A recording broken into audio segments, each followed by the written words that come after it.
കൂട്ടുകാരെ, ഈ ചെടി കണ്ടോ? ഇത് എൻ്റെ വീട്ടിലെ ചെടിയാണ്. ഇതിന് ചേഞ്ചിങ് റോസ എന്ന് പറയും. കാരണം പല പല കളറുകളായിട്ടാണ് ഇത് എന്നും കാണുന്നത്. ഇത് നിറയെ മുട്ടുകളുണ്ട്, കണ്ട. ഇത് ഇപ്പോൾ രാവിലെ വെള്ള കളറ്, ഇനി ഉച്ചയാകുമ്പം ഒരു ലൈറ്റ് പിങ്ക് കളറായിട്ട് വരും. വൈകിട്ടാകുമ്പോഴോ ഇത് ഡാർക്ക് പിങ്കായിട്ട് വരും. ഇത് വളരെ ഈസിയാണ് നമുക്ക് പിടിച്ച് കിട്ടാനൊക്കെ, കേട്ടോ. കിട്ടിയാൽ നിറയെ പൂക്കൾ വരും, എന്നും പൂവുണ്ടാകും.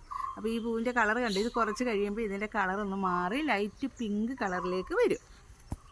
കണ്ടോ, നമ്മുടെ ചേഞ്ചിങ് റോസയുടെ കളറൊന്ന് മാറി വരുന്നതുണ്ടോ? വൈറ്റിൽ നിന്ന് മാറി ആ പിങ്കിലോട്ട് ഇങ്ങനെ എത്തിക്കൊണ്ടിരിക്കും. ഇപ്പോൾ കുറച്ചുകൂടി കഴിയുമ്പോൾ അത് ആ ലൈറ്റ് പിങ്കിലേക്ക് തന്നെ വരും.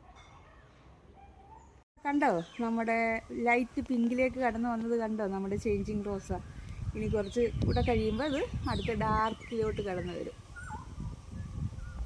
പിന്നെയും കുറേ കൂടി മാറ്റം വന്നിട്ടുണ്ട്, കണ്ടോ. കളറിനകത്ത് വീണ്ടും വന്ന മാറ്റം കണ്ടോ? ഇപ്പോൾ കളർ കണ്ടോ? ഇപ്പം ഒന്നും കൂടി നല്ല കളറായി, കണ്ടോ. ഇപ്പോൾ നമ്മുടെ പൂവിൻ്റെ കളർ കണ്ടോ?